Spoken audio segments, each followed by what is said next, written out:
Assalamualaikum warahmatullahi wabarakatuh. Halo adik-adik semua. Perkenalkan, nama kakak adalah Anggi Pratiwi. Kakak dari jurusan PGSD Universitas Quality Medan. Di sini kakak ingin membawakan materi yang berjudul gelombang dan bunyi. Dan kakak akan membuat bahan percobaan dari materi tersebut. Baiklah, ini penjelasan dari materi tersebut. Baiklah anak-anak, kita yang pertama masuki gelombang. Gelombang adalah getaran yang merambat dari suatu titik ke titik lainnya melalui suatu media atau ruang hampa. Getaran yang merambat ini menghantarkan energi bergerak dalam kecepatan tertentu namun tidak menyeret materi atau media yang dilewati. Gelombang dapat muncul dan dihantarkan pada berbagai media atau benda, mulai dari permukaan air, bunyi, cahaya, hingga gempa. Contohnya ketika kalian mengeluarkan suara kecil apapun, maka kalian sudah menciptakan gelombang bunyi yang merambat melalui udara di sekitar. Gelombang dapat diklasifikasikan menjadi dua jenis berdasarkan arah rambatan getarannya, yaitu gelombang transversal dan gelombang longitudinal. Gelombang transversal adalah gelombang yang arah getaran partikel mediumnya tegak lurus terhadap arah gelombang.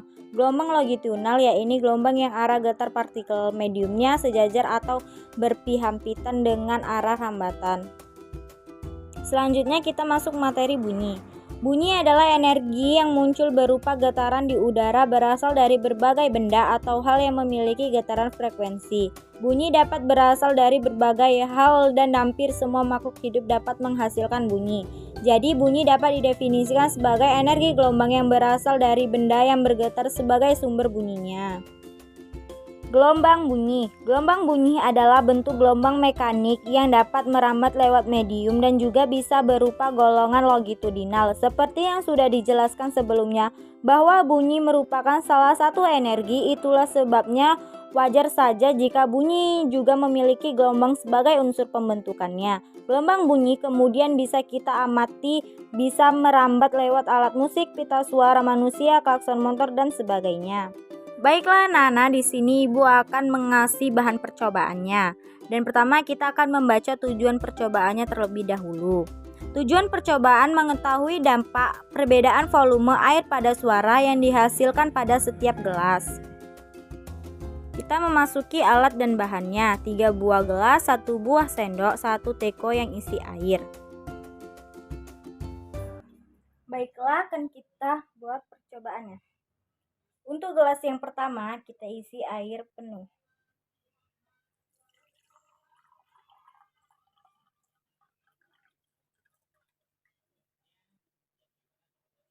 Untuk gelas yang kedua, kita isi air setengah, 1/2. Untuk gelas yang ketiga, kita isi air 1/4.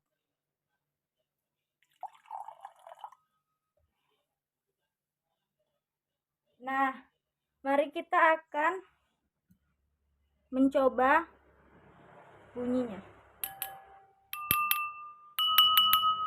Nah, jelas ya, untuk gelas yang pertama dia bunyinya lebih kecil, dan untuk gelas yang ketiga dia bunyinya lebih nyaring.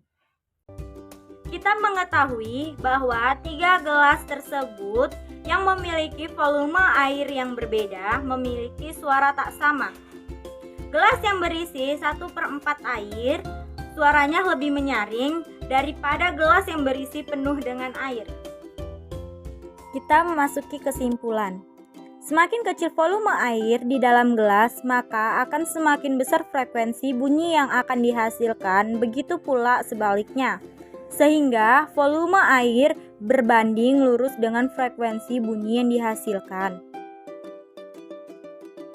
Sekian materi dari Ibu. Jika ada kesalahan mohon dimaafkan. Wassalamualaikum warahmatullahi wabarakatuh.